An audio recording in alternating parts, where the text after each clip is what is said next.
आपको Donald Trump का पुराना रूप तो मालूम ही है, जब इन्होंने रेसिप्रोकल टैरिफ के नाम पर पहले भारत पर 25% लगाए, फिर रशिया से तेल खरीदने के नाम पर एडिशनल 25% लगाए। कुल मिलाकर ट्रंप भारत में पिछले लंबे समय से सुर्खियों में है। आप सबने हाल ही में यह नोटिस किया होगा कि ट्रंप के भारत को लेकर सुर बदले हैं। अभी ताजा ताजा उन्होंने मीडिया वालों से कहा है कि भारत के साथ उनके संबंध बढ़िया हैं, प्रधानमंत्री मोदी तो मित्र हैं और ऐसे में भारत को लेकर कोई चिंता करने की जरूरत नहीं है। इस बात को जब इन्होंने पहली बार कहा, हमारे देश की मीडिया ने सबसे पहले इसको उठाया। प्रधानमंत्री मोदी इस पर रिएक्ट किए और उन्होंने कहा कि ट्रंप के बदले हुए सुर का हम स्वागत करते हैं।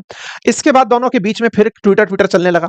इस बीच में ताजा 10 सितंबर के दिन ट्रंप का फिर से ट्वीट आता है और वो कहते हैं कि मुझे बड़ी खुशी हो रही है कि भारत और अमेरिका जल्दी ही नेगोशिएशन में आगे बढ़ेंगे और ट्रेड बैरियर्स को मिटा देंगे।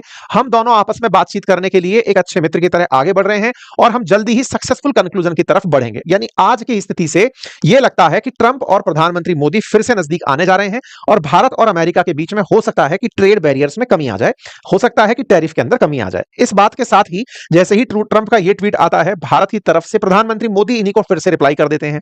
प्रधानमंत्री कहते हैं कि हम दोनों अच्छे मित्र हैं और मैं पूरा विश्वास करता हूं कि हमारे बीच का जो नेगोशिएशन है वो भारत और अमेरिका के बीच में लिमिटलेस जो पोटेंशियल है उसको एक्सप्लोर करेगा।